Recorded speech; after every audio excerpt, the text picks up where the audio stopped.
Genesis 15 and verse 1. After these things, the word of the Lord came unto Abram in a vision, saying, Fear not, Abram, I am thy shield and thy exceeding great reward. After these things, the word of the Lord came unto Abram in a vision, saying, Fear not, Abram, I am thy shield and thy exceeding great reward. These words came to Abram immediately after the battle of Dan and Damascus and everything that transpired after that. This was immediately after the War of Kings.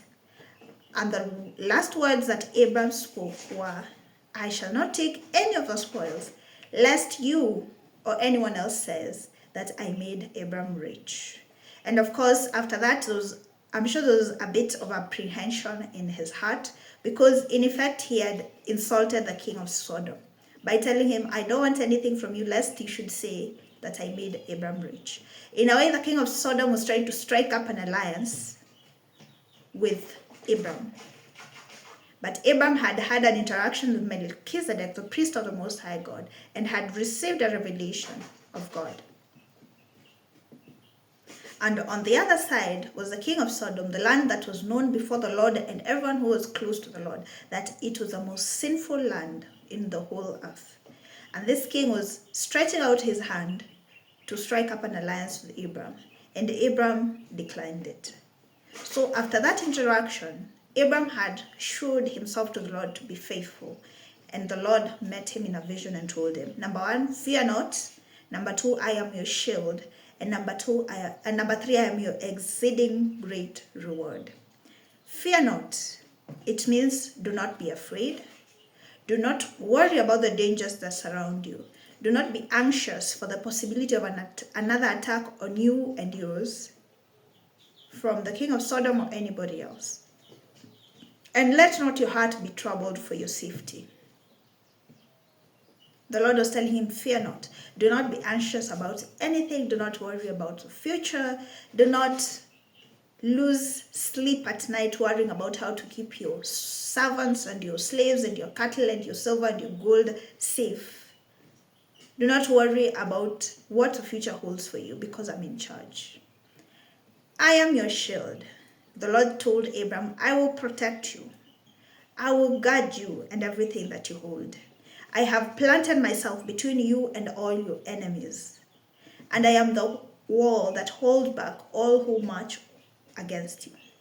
The Most High God himself was telling Abram, I am your shield. I will stand between you and the enemy at all times.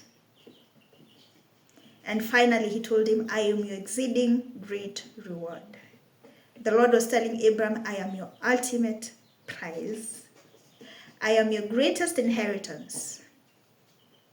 And in each battle you fight that I win on your behalf, the reward and the spoil will be exceedingly much.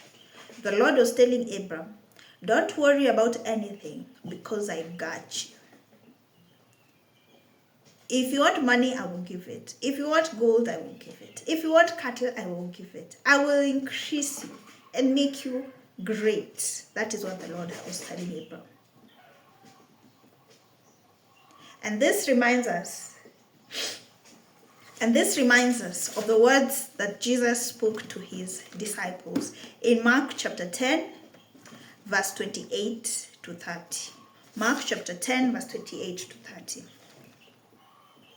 Then Peter began to say unto him, Lo, we have left all and have followed thee. And Jesus answered and said, Verily I say unto you, there is no man that hath left house, or brethren, or sisters, or father, or mother, or wife, or children, or lands, for my sake and the gospel's, but he shall receive 100-fold now in this time, houses and brethren and sisters and mothers and children and lands, with persecutions, and in the world to come, eternal life.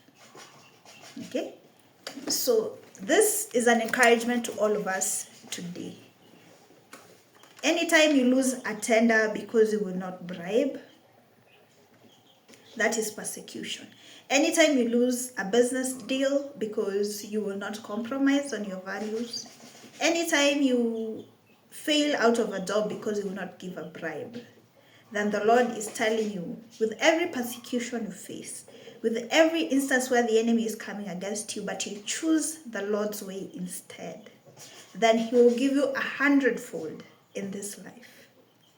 It means if you lose that contract, he will give you 100 to match the value of the contract you lost because of your values, to pay back for that one you lost. If you do not end up getting married to a man because he told you if you don't sleep with him then you don't love him, he promises the man who come and you eventually get married to, his value will be at least 100 times the value of the man you lost. Anytime you stand and make a declaration against the enemy, then the Lord is telling you you have chosen him, and therefore you will receive a reward for that. That is the encouragement we are getting from Genesis chapter 15 and verse 1 today. Thank you so much for hanging out with me. My name is Chepto Moray, and I will see you in part 10.